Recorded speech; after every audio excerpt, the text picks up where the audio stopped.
మొత్తంగా 420 హామీలు 6 గ్యారంటీలు 100 రోజులు అని డైలాగులు కొట్టి ఆఖరికి గ్యారంటీ కార్డులు ఇచ్చి అఫిడవిట్లు రాసి బాండ్ పేపర్ మీద రాసి మోసం చేసి గద్దెనెక్కి 18 నెలల తర్వాత కూడా ఒక్కటంటే ఒక్క హామీ నిలబెట్టుకోగా మీదికెళ్ళి తెల్లారి లేస్తే రంకెలు, తెల్లారి లేస్తే అరుపులు, గావు కేకలు, బూతులు, ఇది తప్ప 18 నెలలుగా చేసిందేమీ లేదు.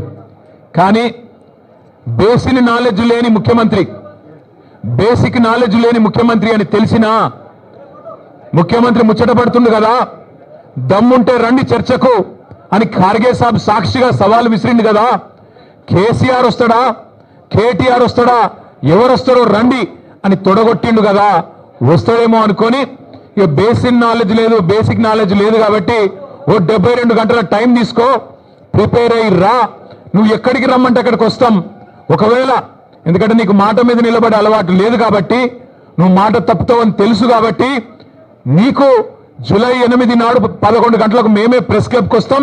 ప్రెస్ మిత్రుల సాక్షిగా ఒక న్యూట్రల్ వెన్యూ మీద రాష్ట్రంలో మీడియా సాక్షిగా, రాష్ట్ర ప్రజల సాక్షిగా ఎవరేం చేసినరో, రాష్ట్ర రైతాంగానికి, రాష్ట్రంలోని యువతకు 10 ఏళ్ల కేసీఆర్ ప్రభుత్వం ఏం చేసిందో, 18 నెలల నీ ప్రభుత్వం ఏం చేసిందో తేల్చుకుందాం రమ్మని ముఖ్యమంత్రి గారు సవాల్ విసిరితే స్వీకరించి నేను వస్తా అని చెప్పిన. వస్తాడేమో అనుకున్న ముఖ్యమంత్రి, పోనీ ముఖ్యమంత్రి రాకపోతే ఆయన తరపున ఒక బాధ్యత గల్ల ఉప ముఖ్యమంత్రినో, ఒక వ్యవసాయ మంత్రినో, లేదా మరొక మంత్రినో పంపుతారేమో అనుకున్నా.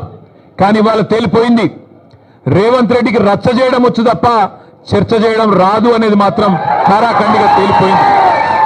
రేవంత్ రెడ్డికి బూతులు మాట్లాడడం వస్తుంది తప్ప రైతుల గురించి మాట్లాడడం మాత్రం రాదు అనేది స్పష్టంగా తేలిపోయింది. ఇవాళ బేసిక్ నాలెడ్జ్ లేని ముఖ్యమంత్రి ఆయన ఇరిగేషన్ అధికారుల సమావేశంలో తాను ముఖ్యమంత్రి అనేది కూడా మర్చిపోయి ఏ ప్రాజెక్టు ఏ నదీ బేసిన్ లో ఉంది అని ఒక చిన్నపిల్లగాడు అడిగినట్టు అడుగుతుంటే ఈయననా మన ముఖ్యమంత్రి అని చెప్పి, ఈయననా మనకు న్యాయం చేసేదని చెప్పి రాష్ట్రంలోని రైతులు ఇవాళ బాధపడే పరిస్థితి. వాస్తవం ఒకటి మాత్రం, నీళ్లు, నిధులు, నియామకాలు, ఇది ఆనాడు కేసీఆర్ గారు, తెలంగాణ ఉద్యమకారులు జయశంకర్ గారు, ఇంకా తెలంగాణ బిడ్డలు ఆనాడు తెలంగాణ ఉద్యమానికి ఇచ్చిన శీర్షిక నీళ్లు, నిధులు, నియామకాలు. ఇవాళ రేవంత్ రెడ్డి గారు కూడా అదే పాటిస్తున్నారు. నీళ్లు, నిధులు, నియామకాలు. నీళ్ళేమో ఆయన గురువు గారు చంద్రబాబు గారికి కృష్ణా నీళ్లను, గోదావరి నీళ్లను తెలంగాణ రైతులకు సున్నం పెడుతూ, తెలంగాణ రైతుకు మోసం చేస్తూ అక్కడ కింద గోదావరిలో బనకచెర్ల కడుతుంటే దానికి పచ్చజెండా ఊపుతాడు.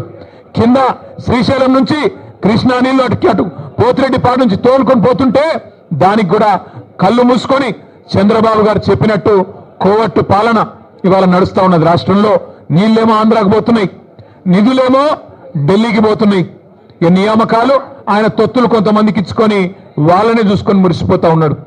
నేను అడిగిన ఒక కాంగ్రెస్ నాయకుడు ఫోన్ చేసిండు, ఎందుకన్నా ఇదంతా అని.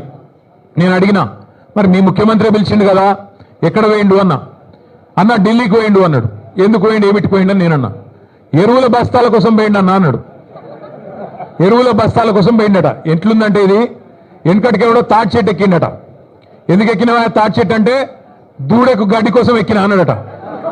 రేవంత్ రెడ్డి ఎరువుల బస్తాల కోసం పోయినట్టు ఎవరు నమ్ముతారా రాష్ట్రంలో?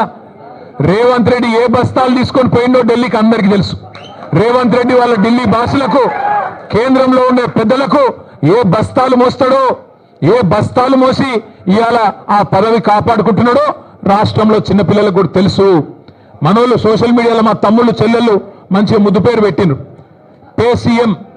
పేసీఎం అంటే పేమెంట్ కోటాలో తెచ్చుకున్న సీఎం పదవిని ఎప్పటికప్పుడు పేమెంట్లు ఇచ్చుకుంటూ కాపాడుకునే బాపత తప్ప నీకు రాష్ట్రంలో రైతుల మీద ప్రేమ లేదు, రాష్ట్రంలో గిరిజనుల మీద ప్రేమ లేదు, దళితుల మీద ప్రేమ లేదు, 42% రిజర్వేషన్ ఇస్తానని నువ్వు మోసం చేసిన బలహీన వర్గాల బిడ్డల మీద ప్రేమ లేదు, 2500 రూపాయలు ఇస్తానని నువ్వు మోసం చేసిన ఆడబిడ్డల మీద కనీస గౌరవం లేదు.